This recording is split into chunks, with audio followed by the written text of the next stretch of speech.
Oi, gente, tudo bem com vocês? Então, no nosso encontro de hoje, nós vamos entrar no último tópico, né, do nosso programa, que é justamente a norma da experiência ético-cristã. E hoje, de um modo assim bem particular, conversaremos sobre a constituição normativa da ética e da moral cristã. E da semana passada nós falamos um pouco da questão da bioética, do agir cristão. E vamos dar uma sequência nessa conversa. É lógico que não vamos falar da bioética, mas vamos refletir daquilo que saiu de lá. Mas, para tanto, é necessário a gente voltar, né, um pouco no tempo, na história. E aí eu busquei, nesse texto de hoje, lá no documento da igreja, que é a Pontifícia Comissão Bíblica. E peguei uma partezinha pequena, o documento é grande, né? Então, aliás, se vocês quiserem ter acesso a esses tipos de documentos, de obras, de relatos, né? Enfim, é só entrar na Biblioteca do Vaticano, que ela é aberta a todos nós, ela tem as traduções na língua portuguesa, né? Então a gente pode ter acesso. E o tema de hoje, né, envolvendo toda essa estrutura nossa, Bíblia e moral. E as raízes bíblicas do agir cristão, né? Desde o início do nosso semestre nós estamos conversando sobre esse assunto. E outro ponto importante aqui é que eu faço só um recorte do documento, um recorte muito pequeno. E o documento ele traz aí duas estruturas interessantes, né? Primeiro ele vai falar um pouco do Êxodo, principalmente o Êxodo 20, de versículo 2 a 17, e Mateus, capítulo 5, versículo 3 a 12. E aí é como trabalhar o decálogo, né? Como a gente perceber que essa formatação da lei, da moral, da ética, ela está enraizada no próprio texto teológico, na própria Sagrada Escritura. Como, por exemplo, quando a gente pega lá Êxodo 20, versículo 2, eu sou o Senhor teu Deus, que te tirou do Egito, da casa da escravidão. Antigo Testamento. Quando você vai para o Novo Testamento, aí você tem a expressão de Mateus, versículo 3 ao 12. Felizes os pobres no espírito, porque deles é o reino de Deus. Eu sou o Senhor teu Deus, que te tirou do Egito, da casa da escravidão. Felizes os pobres no espírito, porque deles é o reino dos céus.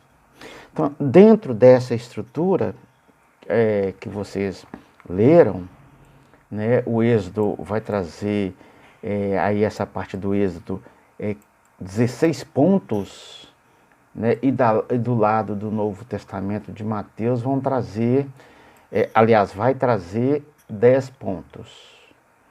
Né? O último do Êxodo é: não cobiçarás a casa do teu próximo, não cobiçarás a mulher do teu próximo, nem seu escravo, nem sua escrava, nem seu boi, nem seu jumento, nem coisa alguma do que lhe pertença, quer dizer, que pertence ao outro.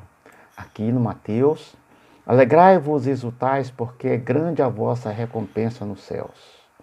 Pois foi deste modo que perseguiram os profetas que vieram antes de vós.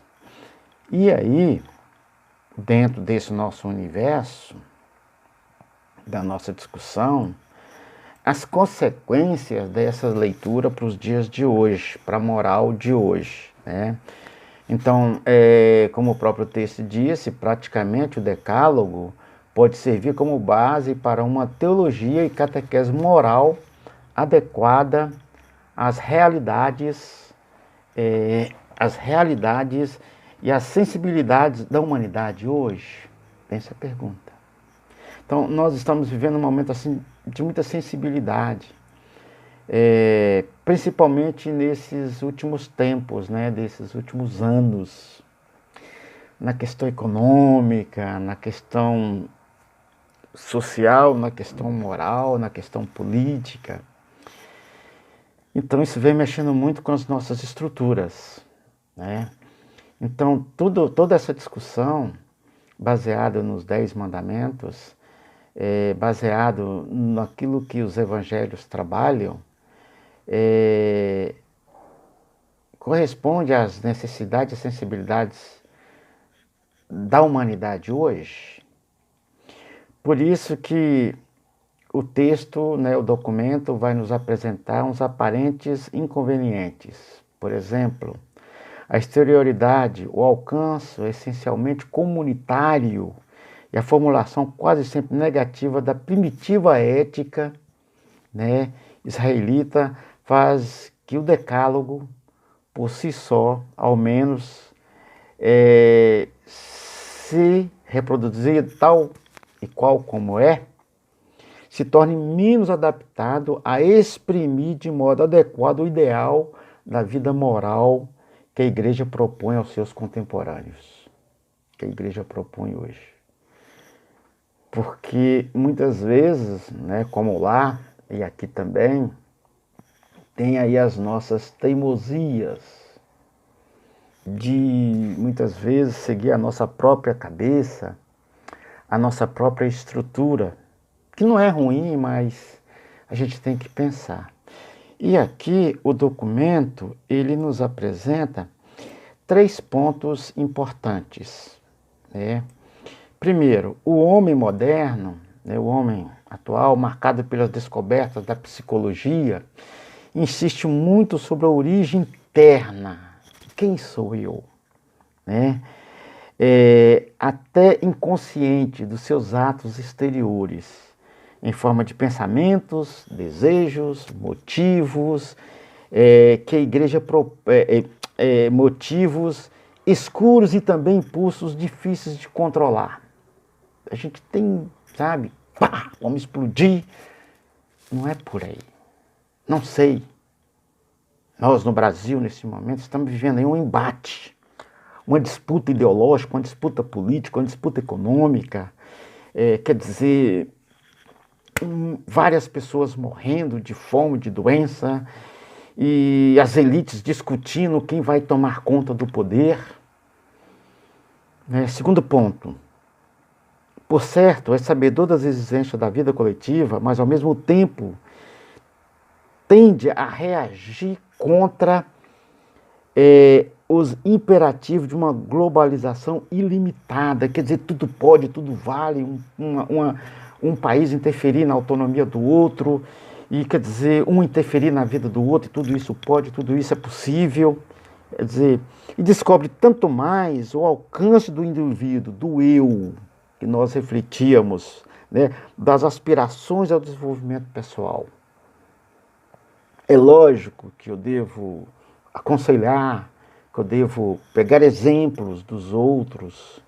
Agora, entrar na vida do outro de uma maneira desregrada é delicado. Nem Deus fez isso, nem Deus faz isso. O terceiro ponto aqui, os aparentes inconvenientes, né? O documento diz: de resto, em muitas sociedades envolve-se há alguns decênios uma espécie de alergia contra toda forma de proibição.